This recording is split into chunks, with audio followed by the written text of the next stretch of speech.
অবৈধ প্রবাসীদের বিরুদ্ধে হার্ডলাইনে কুয়েত সরকার। চলমান সাধারণ ক্ষমায় প্রবাসীরা নিজ নিজ দেশে না ফিরলে তাদের কঠোর ব্যবস্থা হুঁশিয়ারি দিয়েছে প্রশাসন। যারা আশ্রয় দিবে তাদের বিরুদ্ধে নেওয়া হবে ব্যবস্থা। অবৈধ অভিবাসীদের বৈধ হতে অথবা দেশ ছাড়তে নানা মাধ্যমে প্রচারণা চালাচ্ছে কুয়েত প্রশাসন। জিসান মাহমুদের তথ্য এবং ছবিতে ডেস্ক রিপোর্ট। দীর্ঘ প্রতীক্ষার পর ৩ মাসের সাধারণ ক্ষমা পেয়েছিল কুয়েতে বসবাসরত অবৈধ প্রবাসীরা। ১৭ মার্চ শুরু হওয়া এই ক্ষমা শেষ হচ্ছে আগামী ১৭ জুন। ৩ মাসে এসব প্রবাসীদের বৈধ হতে অথবা দেশ ছাড়তে বিভিন্নভাবে প্রচারণা চালাচ্ছে কুয়েত প্রশাসন। সামাজিক যোগাযোগ মাধ্যমে এবং রাস্তার পাশে বিলবোর্ডে বিভিন্ন ভাষায় দেখা মিলছে এসব প্রচারণা, যা এর আগে কখনো হয়নি দেশটিতে।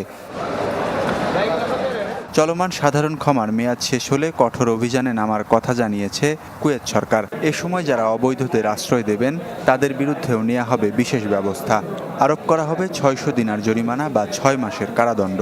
অবৈধ আছেন তারা অবশ্যই তারা কাগজপত্র ঠিক করে, যদি থেকে যাওয়ার সুযোগ থাকে অবশ্যই থেকে যান, না হলে দেশে চলে যান। ওখান থেকে পুনরায় কাগজপত্র ঠিক করে আসতে পারবেন।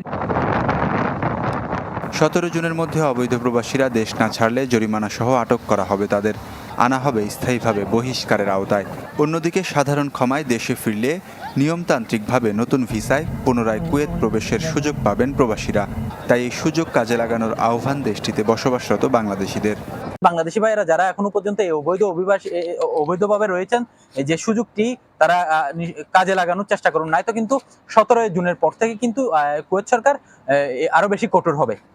বাংলাদেশ দূতাবাসের তথ্য মতে এখন পর্যন্ত আউট পাস নিয়েছে ৪,০০০ বাংলাদেশি।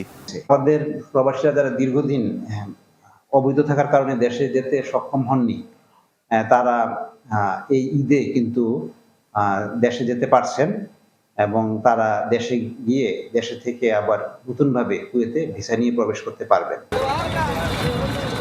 কুয়েতে বর্তমানে ৪৬ লাখ মানুষ বাস করেন। এর মধ্যে ৩২ লাখই ভিনদেশি, যেখানে অবৈধ অভিবাসীর সংখ্যা প্রায় ১,২০,০০০। Desk report, channel 24।